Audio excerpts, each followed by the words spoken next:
Hi guys, my name is Selena Mariano. Today I'm going to be going over biofabrication.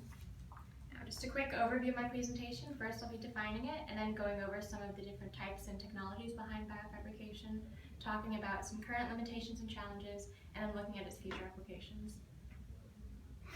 So first off, what is biofabrication? It's a really broad field of science and engineering, but it's mainly a combination of material science, cell and developmental biology, and then mechanical engineering, although it definitely leaves room for other engineering principles to be brought in, like electrical engineering.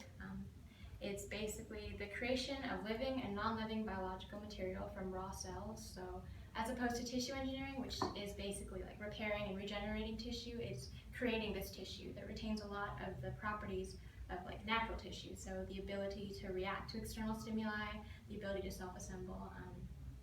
And another important thing about biofabrication is that it lets you determine where exactly you want to put cells and then determine the tissue structure as well.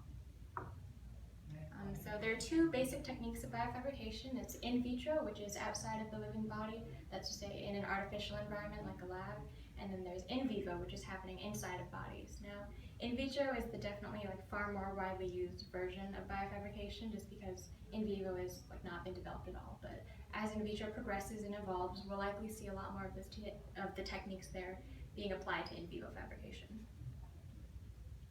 There are a lot of techniques behind biofabrication. There's a lot of different ways to apply different engineering principles.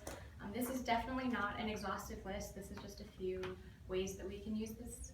First is biospraying, which is basically when you take a spray made up of hydrogels and cells and then spray it directly onto a surface. It's used a lot for in vivo fabrication. I know that work has already been done with spleen cells in mice for this type of technique. There's embedding and molding, which is basically when you embed cells into a hydrogel and then mold that hydrogel into shape. There's casting, which uses centrifugal forces to create a really densely cellularly packed structure. And then there's cell sheet technology, which takes a sheet of fused cells, rolls it or packs it into shape. And then there's bioprinting, which I'll be going over in a little bit more detail, but it's the most like 3D printing just with cells instead of a plastic or polymer. So like I said, bioprinting, one of the ways in which bioprinting is used is extrusion printing. So basically that's when you take a cell-rich hydrogel, extrude it through a nozzle.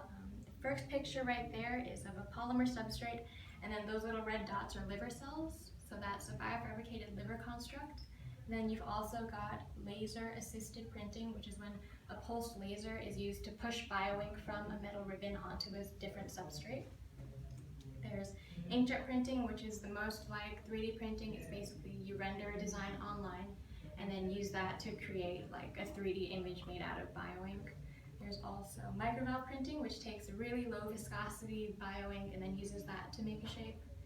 And then there is tissue fragment printing, which is a lot more macroscopic compared to the other methods. It takes actual fragments of tissue, deposits them really close together, and then fuses them so that it makes one big tissue structure. And then some of the limitations and challenges behind biofabrication.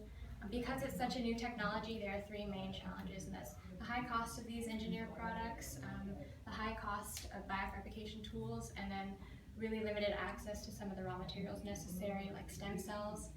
As this technology progresses and moves forward, we'll likely see a drop in the cost of these, but until then it's going to be really hard for companies and schools to get the means to do biofabrication.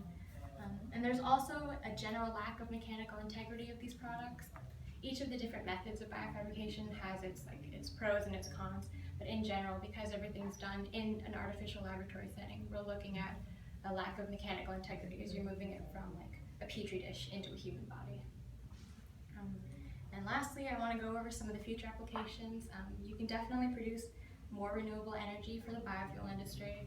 There's also a higher level of surgical precision in medical robots. Because we're working on a cellular level, you'd be able to take this technology and apply it to medical robotics to make sure that we have robots that are more precise than a surgeon ever could be. There's also modeling of human diseases and advances in looking at drug toxicity for aspects where you don't want to test on a human person or have to look at a sick person to see what the disease is doing to them. You could create an organ and then see how drugs and diseases move through it. There's animal-free food, leather, and fur. So eventually we could be able to grow food in a lab. It definitely brings up a whole host of ethical, legal, and moral issues. I mean, just looking at controversy from like GMO food, I'm not sure how lab-grown burgers would go over, but it could be okay. I'd try one. And then there's also organ and tissue printing, and I think this could be the most important aspect of bioengineering or of biofabrication. Instead of like having to wait to find a kidney donor or wait to find a heart donor, you could get an organ that's printed specifically for you. So that would cut down wait times and make sure that people are able to get the body parts they need. And that's the end of my presentation.